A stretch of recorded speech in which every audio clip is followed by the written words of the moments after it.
Okay, just a quick opening statement.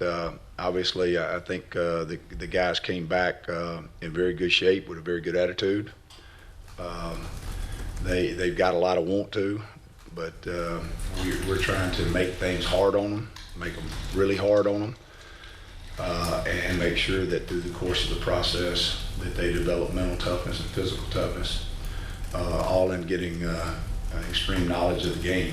And so there's a lot on them right now in that regard, and we make progress in certain areas, and then other areas we've got to keep improving, and then the next day it'll flip back the other direction. Where we focus, we seem to get improvement, and if you let something slide, you got to readjust it. So, but all in all, we've got a good start, but we've got a long way to go. A long way to go.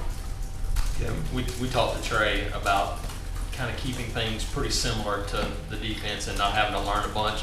How much does that help now them pick back up this fall or kind of hit the ground? Well, I don't know. I mean, obviously, learning a complete and total new playbook in any system, whether it's in the NFL or whether it's in high school or whether it's in college, is a challenge. Of course, the playbook that they were in, the playbook that we have, is from the same family tree, and so there's a lot of similarities, and that helps in some areas. How has TJ Neal done in adjusting and adapting to that playbook over the summer and now thus far? And what have you seen from him these first? Yeah, and you hit it. It's different now because used to they reported on reporting date, and if they'd never been in the system before, the first time they saw anything that related to what they were being asked to do was 3 days ago. Well, that's entirely different now. They've been here all summer. They've worked out on their own, and plus we've been able to, with the NCAA, giving us a time allotment to meet with them. It's small, but it still helps. And then we've got some good teachers in the room that play the position that understand what's going on. So he's picked it up, but I mean, it's still new to him, and you can see it at times, and then other times you see things flash. Kevin, where do you think Rudy Ford fits in best with you, with your defense? On the field. Well, I mean, he's a safety nickel star, and I mean that's what he can do, and do well. He's got speed to do a lot of things, but he does that well. Does he have to pick one of those spots? I mean, would you stick him at one and let him stay? Well, in regular, you can put him at safety because the sandbacker goes in for the nickel, and then in nickel and sub, then he goes to nickel and put another safety in. Kevin, Josh Holsey has a lot of those same kind of attributes. We can play multiple positions in the secondary. What kind of led you guys to stick him out at least at the start of camp at corner?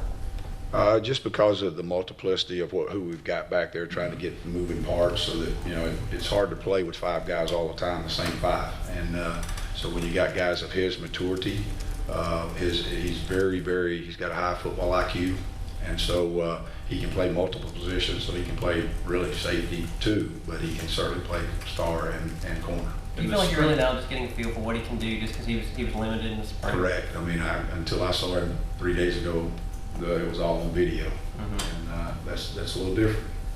In the spring, you'd indicated that Josh might fit better at safety because of the knee injuries. Hadn't noticed it one bit. 2 days ago, Carl Lawson was in here. We were asking him 5 different ways about Javon Robinson just to kind of get something out of him, and he gave the exact same answer 5 times in a row.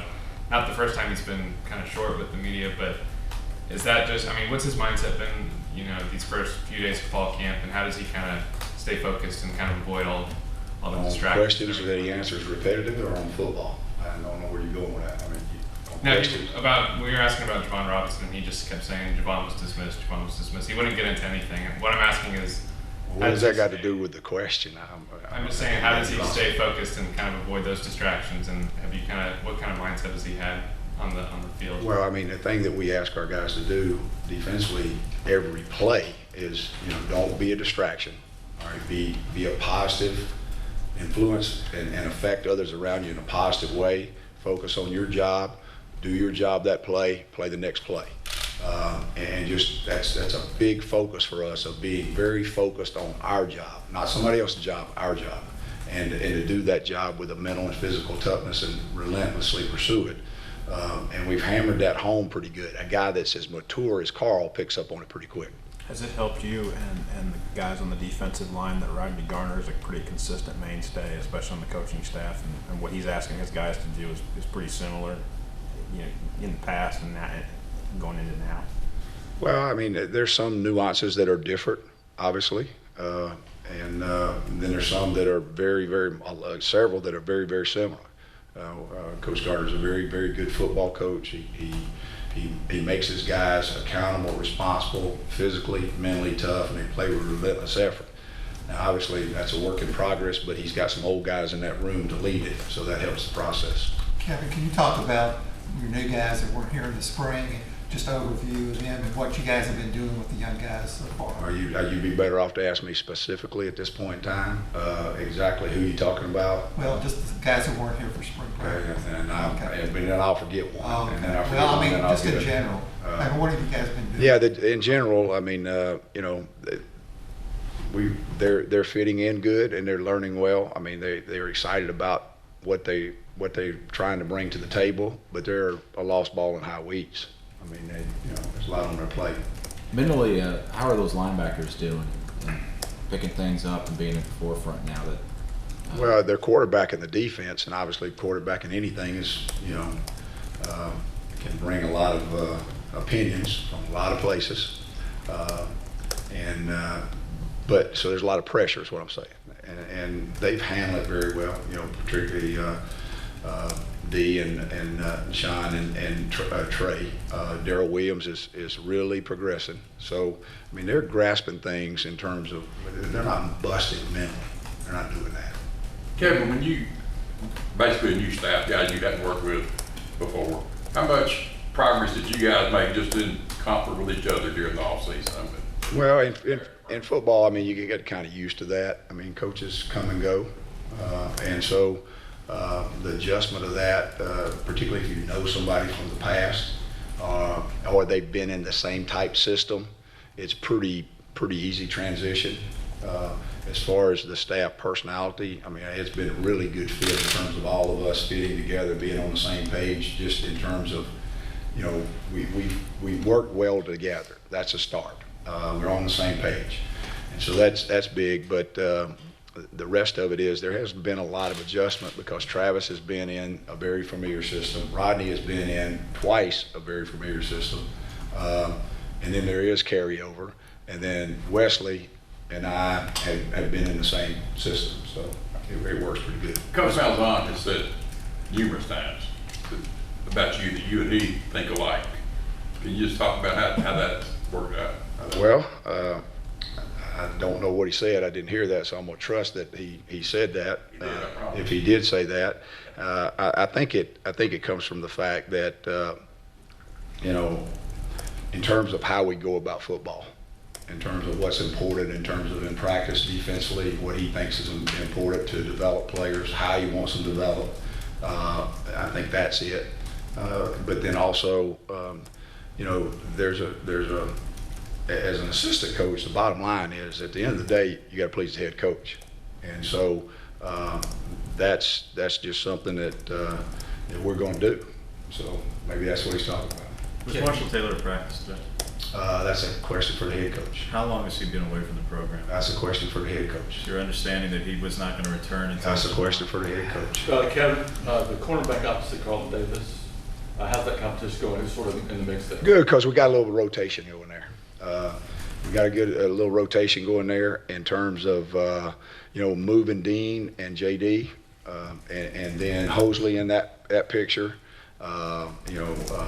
Then with that, we got Carlton, and so we've kind of moved them around. There've been different guys out there at different times with the first group, playing right and left, and then we got some field and boundary stuff where we've interchanged. I want to ask about safety too. You got three experienced guys: Ruffin, Trey Matthews, Yeah. Stephen Roberts. How's that competition? Well, Stevens really had a good summer and spent a lot of time. Really, I mean, even last night. Most of the time when you let guys out of meeting in fall camp, they're gone. I mean, he's sitting up there watching tape. He's taking it very seriously. He's dressing nice. Of course, Trey is You know, Ruffin was in the spring, so we kind of knew with that. But Trey was one of those guys that really we had tape on. That's all we had. And so it's been good to see. He's a very serious guy that plays he's got the right attitude. He sees things. So, What's your impression of Marlon Davidson, and do you feel like he could help you right away? well, I will say this. I mean, we got a long way to go, and he's young. But Derek Brown and Marlon Davidson, to have two guys like that in the same class is rare. That's just a fact. Now, I could tell you otherwise, and I could sugarcoat it or try to mask it like, well, they're not this. We got a long way. The truth is, those guys are pretty talented, and the big thing about them, they're both very emotionally mature, and that's the biggest separating factor with freshmen. There's physical specimen. There's guys that are really physical specimen. There's guys that pick it up quick, but just the wear and tear of the daily drive gets to them emotionally. It doesn't faze those guys. Having guys like that in a class, how much does that help when you've already got a bunch of competition on that defensive line? Seeing two young guys come in, Well, that remains to be seen. It really does. It gives you some different options, though. It does. On Derek Brown, is he working toward earning a spot in the playing rotation? Oh, it's too early for that. It's too early. No, there's pretty good players in front of him. Right. But he certainly has the characteristics, physically, mentally, and emotionally, that if he keeps progressing, it would not be surprising at all. When you finally get out there in full pad to start hitting, just what do you want to see from the guys? Well, the biggest thing, I mean, it totally starts with we want to be the best effort team possibly that we can be, and relentless effort. And then we want to be physically and mentally very, very tough. And probably the biggest challenge that we got right now is developing the mental toughness. They want to, but we've got to get them to where doesn't anything face them. Just play the next play. Don't worry about the score, just play the next play. And play it with a physically dominating mental toughness. Have a bad play, play the next play. And developing that has been something our focus since we've been here. We're not there yet. We got a long way to go, but we are making some progress. From your experience, is it the most crucial time, these first 2 weeks of camp in development? No doubt, because there's one factor that is out there that is relentless, that doesn't give up. Coach, Heat. have you seen Brian Cowart make any progress since spring? And how's that competition strong side in? Well, we got Jeffrey there too, who's got good physical skills, and Rasheen has good pass rush skills. But Carl he looks really good physically. That's not Byron Cowart. I'm sorry. Oh, Byron. You talking about with Marlon and Byron over there? Yeah, the strong side end. Yeah, those guys have a good competition going on, and Marlon. I mean, you've heard me say before, the expectations for him. That's unfair. It's unfair because every guy's different. But he's handled it very well, and he's come back really prepared to play and worked hard and developed, and even today showed some really good physical toughness. How does Horn needs it for you as a coach? When we talked, I guess the other day, he mentioned that John Davis is probably going to be out for the season. So by the time he gets healthy, not only will he have been out for this season, but he redshirted last year. So he's going to basically be 2 years behind in a way. Well, been doing it 36 years like I have. I've seen guys be 3 years behind and make All-American. So you coach the ones that the trainer gives you, and so that's all you do. If you stand around and look at spilled milk, you'll be in trouble. Kevin, Paul James is listed on the roster at linebacker, but is he in Travis's room more, or is he with Rodney? No, he's with Rodney. Okay. Yeah, he's with Rodney. All right, thanks, guys. Yes, thanks, guys. 6 foot.